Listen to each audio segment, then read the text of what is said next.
নমস্কার, তোমাদের সবাইকে সানা স্মাইল এডুকেশন সেন্টারে স্বাগত জানিয়ে আজকের পর্বটি শুরু করছি।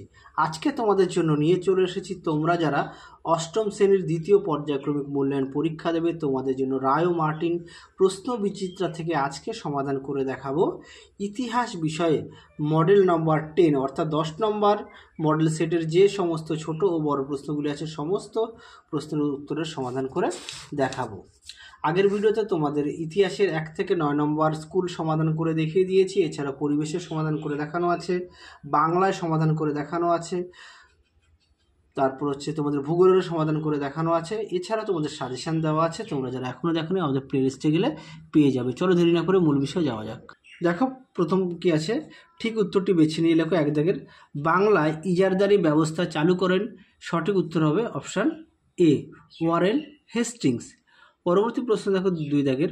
অসমের চা বাগানের শ্রমিকদের অধিকার নিয়ে যে পত্রিকায় লেখালেখি প্রকাশিত হয় সেটা উত্তর হবে অপশান সি সঞ্জীবনী। পরবর্তী প্রশ্ন দেখো 3 দাগের। হিন্দু মেলা প্রতিষ্ঠা করেন, এটা উত্তর হবে অপশান সি নবগোপাল মিত্র।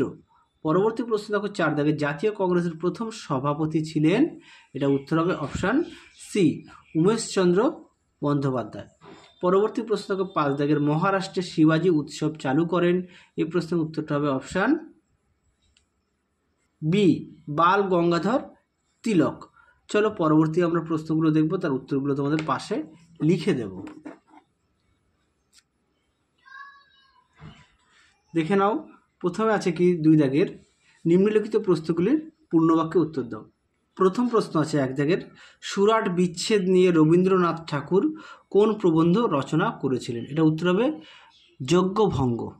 তোমাদের এটা নিচে লিখে দিই, হ্যাঁ, যজ্ঞভঙ্গ।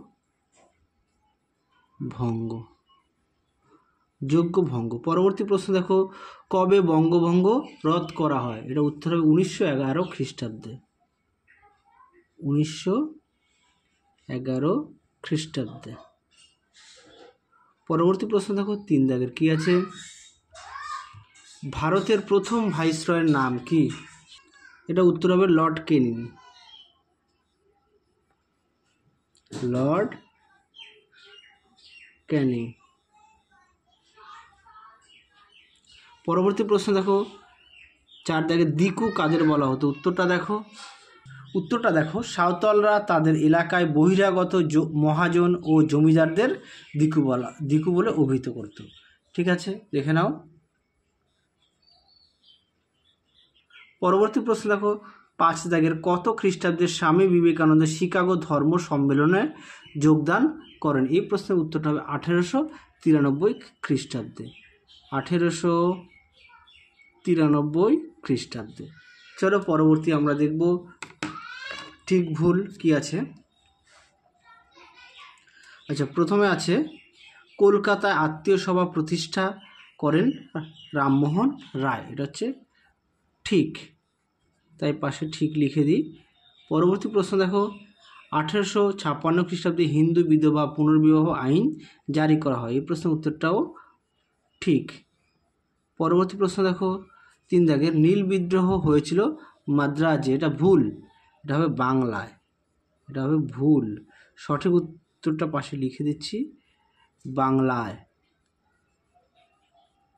দেখে নাও। পরবর্তী প্রশ্ন দেখো 4 দাগের। যুগান্তর পত্রিকা হয়ে ওঠে বাংলায় বিপ্লবী আন্দোলনের মুখপত্র, এটা সম্পূর্ণ সঠিক, ঠিক। পরবর্তী দেখো কি আছে 4 দাগের। সংক্ষেপে উত্তর দাও যে কোনো দুটি। প্রথম প্রশ্ন আছে 4-1 সূর্যাস্ত আইন বলতে কি বোঝায়, চলো প্রশ্ন উত্তরটা দেখো। দেখে নাও, সূর্যাস্ত আইন সুন্দর করে দেওয়া আছে, উত্তরটি তোমরা এখান থেকে এই পর্যন্ত লিখবে। দেখে নাও প্রশ্ন উত্তরটি। তার আগে তোমাদের গুরুত্বপূর্ণ কথা বলি, সেটা হচ্ছে তোমাদের অষ্টম শ্রেণীর দ্বিতীয় পর্যায়ক্রমিক মূল্যায়নের সাজেশান দেওয়া আছে। তোমরা যারা এখনও দেখোনি আমাদের প্লে লিস্টে গেলে পেয়ে যাবে, সেই সাজেশানগুলো অবশ্যই তোমরা দেখে নিও, যা তোমাদের খুবই পরীক্ষায় গুরুত্বপূর্ণ আসার মতো প্রশ্নগুলো দেওয়া আছে। চলো পরবর্তী প্রশ্ন দেখো কি আছে। পরবর্তী প্রশ্ন দেখো 2 দাগের। সম্পদের বহির্গমন কাকে বলে, চলো প্রশ্নের উত্তরটা দেখো। এই প্রশ্নটা কিন্তু খুবই গুরুত্বপূর্ণ প্রশ্ন, পরীক্ষায় খুব আসে, সম্পদের বহির্গমন। তোমরা অবশ্যই ভালো করে পড়বে। দেখে নাও সম্পদের বহির্গমন কাকে বলে, উত্তরটি তোমরা এখান থেকে শুরু করবে লেখা। দেখে নাও, এই পর্যন্ত লিখবে। সম্পদের বহির্গমন প্রশ্নের উত্তরটি এই পর্যন্ত লিখবে। ভিডিও ভালো লাগলে অবশ্যই তোমরা লাইক করো ও তোমাদের প্রিয় বন্ধুদের কাছে অবশ্যই শেয়ার করো, তাহলে তারাও খুবই উপকৃত পাবে। চলো পরবর্তী প্রশ্নটা দেখো কি আছে, দেখাই। পরবর্তী প্রশ্ন আছে এবার 3 দাগে, দেখো। কে কবে বাংলা বিভাজনের পরিকল্পনা ঘোষণা করেন? উত্তরটা হবে লর্ড কার্জন 1905 খ্রিস্টাব্দে 19 জুলাই। আচ্ছা, পরবর্তী প্রশ্ন দেখো কি আছে, আর এটি কবে বাস্তবায়িত হয়? এটা হচ্ছে 1905 খ্রিস্টাব্দে 16 অক্টোবর। তাহলে এখানে দেখো দুটি প্রশ্ন দেওয়া আছে। হ্যাঁ, প্রথমে আছে কে কবে বাংলা বিভাজনের পরিকল্পনা ঘোষণা করেন? এই প্রশ্নের উত্তরটি হবে লর্ড কার্জন 1905 খ্রিস্টাব্দে 19 জুলাই। পরবর্তী প্রশ্ন দেখো এটির সঙ্গে আছে অ্যাড করা, দেখো 1+1 কবে এটি বাস্তবায়িত হয়? এটি হবে 1905 খ্রিস্টাব্দে 16 অক্টোবর। চলো এবার আমরা 5 দাগের প্রশ্নগুলো দেখব কি আছে। যে কোনো একটি প্রশ্নের উত্তর দাও। প্রশ্ন মান হচ্ছে 3 নম্বর। দুটি প্রশ্ন দেওয়া আছে এখানে, একটি প্রশ্ন লিখতে হবে। প্রথম প্রশ্ন কি আছে, টিকা লেখো, নব্যবঙ্গ গোষ্ঠী সম্পর্কে টিকা। চলো প্রশ্নের উত্তরটা দেখো। দেখে নাও প্রশ্নের উত্তরটি তোমরা প্রথমে এখান থেকে এই পর্যন্ত লিখবে, তারপরে এখান থেকে এই পর্যন্ত লিখবে। এছাড়া তোমাদের পাঠ্য বইতে দেওয়া আছে, তোমরা সেখান থেকেও দেখে নিতে পারো। পরবর্তী প্রশ্ন দেখো কি আছে 2 দাগের, মরলে মিন্টো সংস্কারের আইনের উদ্দেশ্য কী ছিল? দেখো প্রশ্ন উত্তরটি দেখে নাও। মরলে মিন্টো সংস্কার আইনের উদ্দেশ্য কী ছিল? উত্তরটি তোমরা এখান থেকে শুরু করবে। দেখে নাও, এই পর্যন্ত উত্তরটা লিখবে, এই পর্যন্ত উত্তরটা লিখবে। চলো পরবর্তী প্রশ্ন দেখো কি আছে।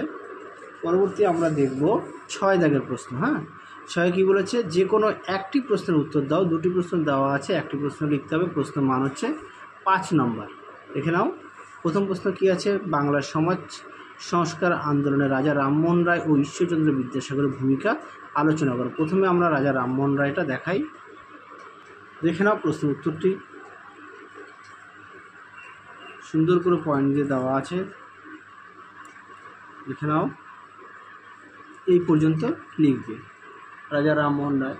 তারপরে চলো দেখাই ঈশ্বরচন্দ্র বিদ্যাসাগর। দেখে নাও, ঈশ্বরচন্দ্র বিদ্যাসাগরের সমাজ সংস্কারমূলক কার্যাবলী উল্লেখ করো। দেখে নাও, এই প্রশ্নের উত্তরটা তোমরা এখান থেকে শুরু করবে। দেখে নাও উত্তরটি এখান থেকে শুরু করবে। দেখে নাও, দেখে নাও প্রশ্নের উত্তরটি সুন্দর করে দেওয়া আছে, সুন্দর করে পয়েন্ট দিয়ে দেওয়া আছে। আর তোমাদের প্রতিটা প্রশ্নের পাশে তোমাদের পেজ নাম্বার দেওয়া আছে তোমাদের সুবিধার্থে। দেখে নাও। চলো পরবর্তী প্রশ্ন দেখব। দেখে নাও 6-2 দাগ, স্বাধীনতা সংগ্রামে চরমপন্থী মতবাদের উত্থানের কারণগুলি আলোচনা করো। দেখো প্রশ্নের উত্তরটি দেখে নাও, প্রশ্নের উত্তরটি সুন্দর করে দেওয়া আছে। দেখে নাও,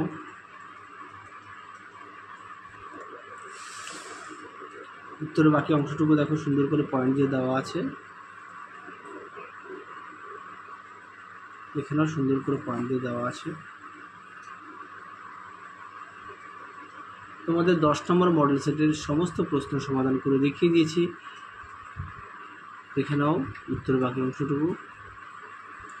তোমাদের ইতিহাস, ভূগোল, পরিবেশ বিষয়ে গুরুত্বপূর্ণ সাজেশান দেওয়া আছে উত্তর সহকারে। তোমরা সেই সাজেশানগুলো অবশ্যই দেখো। তাহলে চলো আজকের মতো এখানে সমাপ্ত করছি। আবার দেখা হবে পরবর্তী ভিডিওতে। তোমরা সবাই সুস্থ থেকো, ভালো থেকো, টাটা।